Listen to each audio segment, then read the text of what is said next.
True performance goes beyond power. It's built on accuracy. From routine servicing to tailored upgrades, every detail is considered. At Precision Auto Haus, your trusted specialist in European vehicles, where your car is treated like it should be. Improved Production Cars and Production Cars Racing is brought to you by Precision Auto Haus, TRP Ductwork, BM Graphics, and Knight.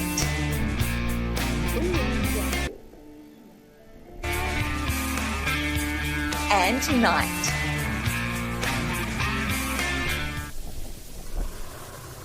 Our second last event on the card for this weekend, brought to you by TRP Ductwork and Precision Auto Haus, is improved production and production cars over 12 minutes plus one lap, and it's all been Matt Cherry. And unfortunately for Joel Corello, had something go wrong, and we believe it may have been fuel related on the last lap, and that allowed Mason Legg to get through into second place. So Corello will start out of third. Trent Hookermau will start out of fourth in the Mazda RX-7. And we've got two of our onboard cameras here. Matt Cherry in the Holden Monaro's got one. That's going to be fantastic to watch as he comes through all of our lap traffic. And we've also got Neil Pollard, Damon Croxon out there as well, Craig Poole in the LH Tirana, and we have Derek Burns, and Michael Woodhead has the second of the cameras in the little Mini Cooper S, so that'll be pretty exciting stuff as well. So a high-powered V8 at the front and a front-wheel drive Mini Cooper S buried deep in the field.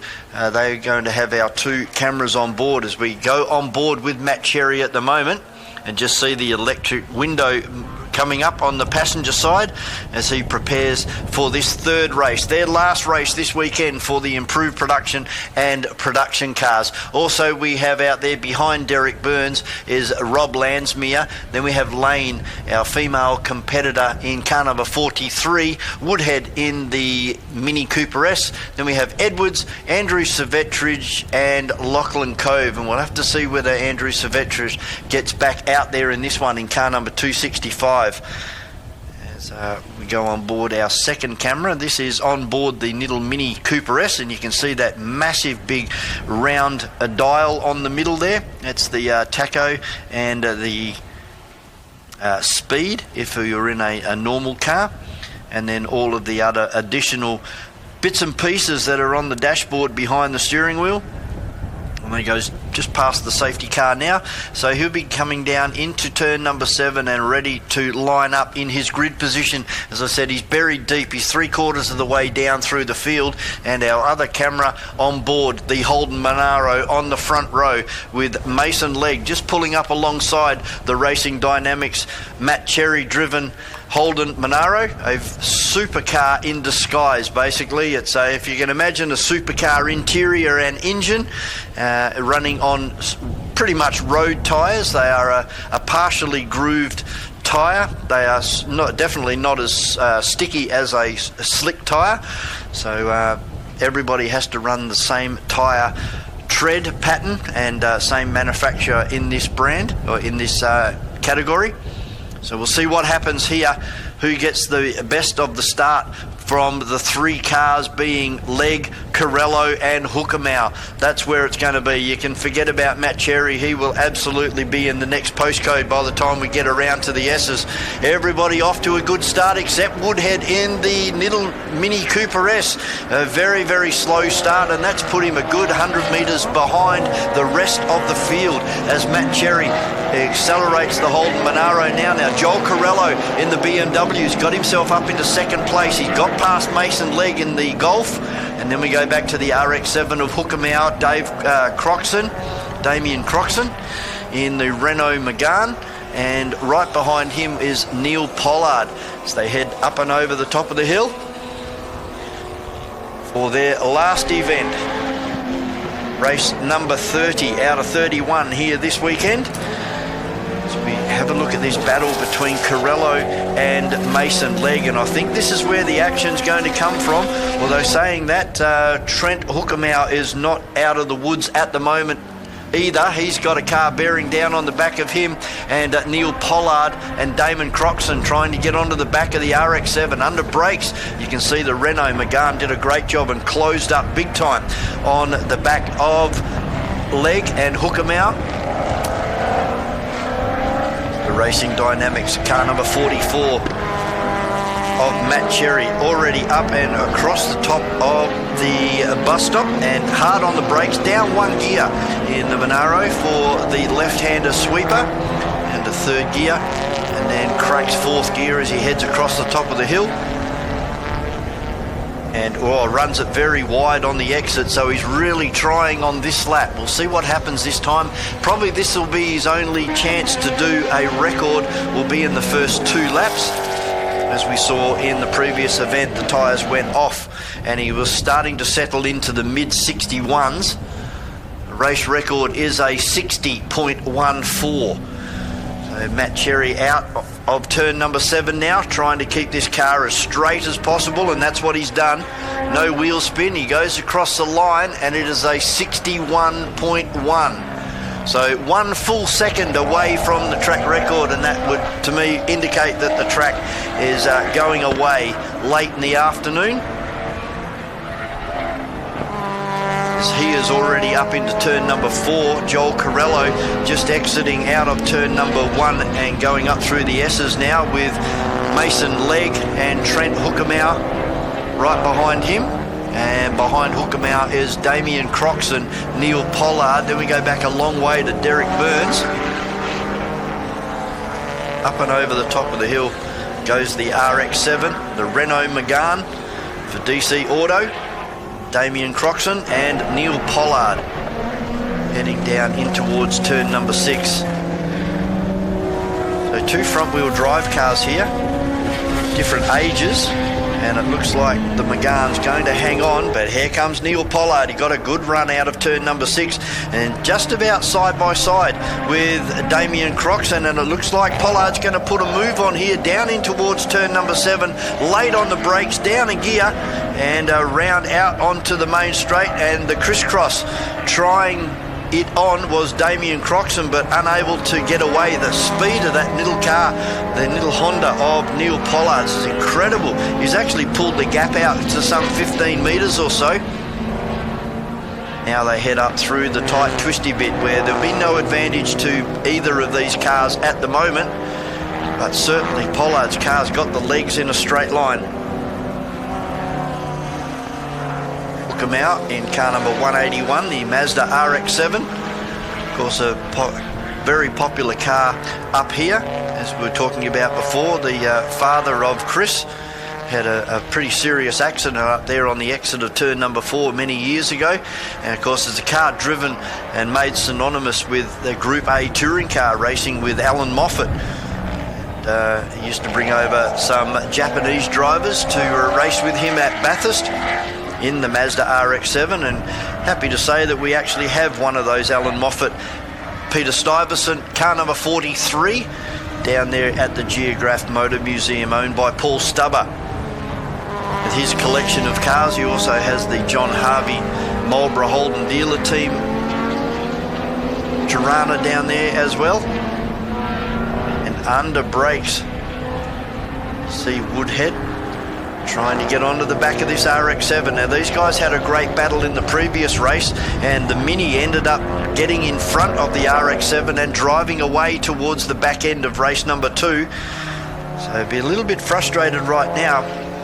You can see that the little Mini really corners well, being the front-wheel drive car, as now we go back outside the car and have a look as the Mini chases the RX-8 up through the S's. It should be good on the brakes here. The Mini should close right up and have the advantage through this corner. See if he can gain a little bit of ground on the RX-8 as they head up and over the top of the hill. It's still pretty much status quo at the moment, with Edwards just in front of Woodhead. And then we round out the field with Lachlan Cove. So the Mini, the little flying brick, trying to get as close as he can to the back end of the RX-8 as we now go back on board our second camera, and this is on board Matt Cherry in the Holden Monaro as he just rounds up Lachlan Cove. We're down to 3 minutes remaining plus 1 lap in this one as he cracks the gears, coming down into turn number 7, down 3 gears. Say he's in 3rd gear now, a 6-speed gearbox, sequential gearbox on this car. Back down into 3rd gear again for the entry into turn number 1. You watch him crack the gears on the exit here on the way out of turn number 1. So we're in 3rd, you crack 4th gear now, holds 4th up through here, and he's going to hang on to 4th, go back to 3rd. Trying to keep it on that curb. You can see on the front left-hand corner, you keep it on the curb, now flick it across to the right-hand side, hope that there's nobody, unfortunately, stuck in the middle of the circuit, and then fire it down towards turn number 6. Now we're going to come up on some lap traffic here very, very shortly.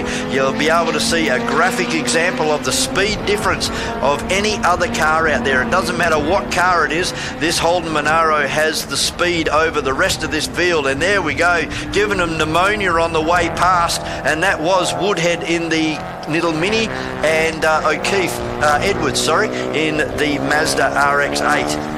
So out onto the main straight again, you just take a little piece of the ripple strip and go up through the gears again, and then back down the gears for turn number 1. Matt Cherry having it all his own way at the moment, out to a 61.9 at the moment. His fastest has been a 61.1, so starting to lose those tyres as we get towards the back end of this one. 1 minute and 20 remaining plus 1 lap for Matt Cherry. Probably looking at 2 more laps here as he crests the top of the hill. We're now looking east towards the Darling Ranges here in Perth. And he's actually run off. He's gone off big time. Is he going to bring it to a stop before he hits the Hall Pack tyres? And yes, he has. Oh, it looks like the Mazda RX-8 has also run off the circuit as well down there in turn 6. So that is very unusual. You very rarely see Matt Cherry run the car off the circuit here at Motormall Wanneroo Raceway. He's pulled it up 1 or 2 feet short of whacking a Hall Pack tyre right down there in the bottom of turn number 6. It just did not turn at all, went straight off the end of the downhill run into the right-hander at the bottom of the hill.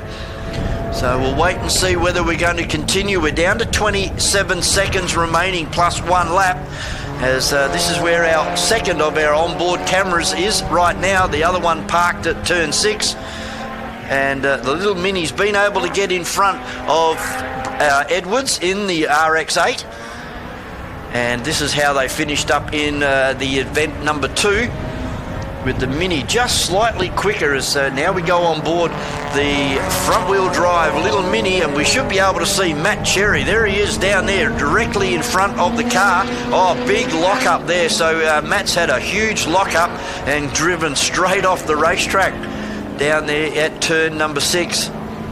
Frightening moment there for Matt Cherry, as Woodhead doing a great job holding that RX-7 off. I'm just trying to see in the mirror, but we don't get a view of where the RX-8 is. But here he is. He's running up along the side of him. This is going to be the last lap. The RX-8 decides that I'm not going to try a pass there, and he pulls back in and it runs wide on the exit of turn 7. So that'll be almost that will be a strike for the bad sportsmanship for running wide, exceeding track limits.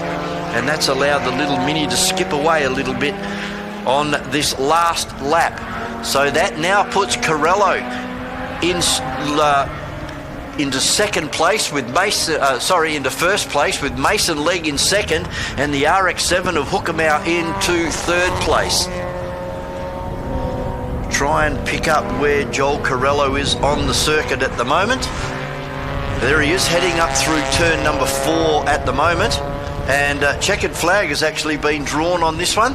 So Joel Corello will take a well-deserved win after that little bit of indiscretion on the last lap of the previous race, where he lost a position to Mason Legg. He's got over the top of Mason Legg in this one and takes out a good win from Mason Legg in second place in the Volkswagen Golf. Trent Hockermau in the RX-7, car number 181 for third place. Then we have Neil Pollard, Damien Croxon in the Renault Megane in fifth, Derek Burns for sixth, Craig Poole will take out 7, Rob Lansmere for 8, Andrew Silvestris in car number 265 will take home 9th, Lane in 10, then we have the Mini in 11, the RX-8 in 12, and Lachlan Cove in 13, and unfortunately for Matt Cherry, buried deep in the sand down there, not too far away from whacking into those haul pack tyres at the bottom